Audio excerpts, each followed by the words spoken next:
Musawir dan timnya meraih poin 5,61 dalam pertandingan final yang berlangsung di Arena Panjat Tebing, Kompleks Stadion Harapan Bangsa, Banda Aceh.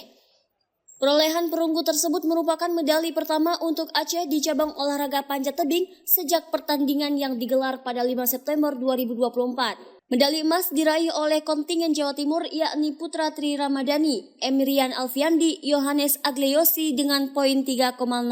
Sedangkan medali perak diraih oleh kontingen Papua yaitu Raffiandi Ramadana, Raffianto Ramadan, dan Ahmad Faranza dengan skor 3,24. Target saya di lead perorangan emas, tapi di final saya sedikit meleset.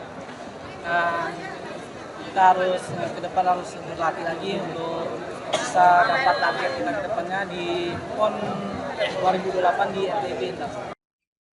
Mahdi Ismail mengucap syukur semenjak ia memimpin FPTI Aceh, penantian panjang ini sudah terwujud. Saya puas sekali karena ini penantian sejak kami mendapat medali perak di tahun 1996 PON eksibisi, dan ini semenjak saya jadi ketua alhamdulillah bisa terpecahkan keinginan berprestasi itu.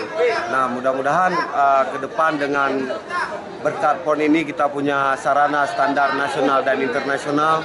Kita ke depan mudah-mudahan dengan fasilitas yang lengkap ini yang mana dulu nggak pernah kita dapat sejak 96, mudah-mudahan ke depan kita lebih banyak atlet karena kita di sini punya potensial besar dan panjat tebing diterima oleh banyak kaum muda, sehingga di 4 tahun ke depan PON 2028 kita punya atlet juara yang bisa kita kontribusi ke nasional.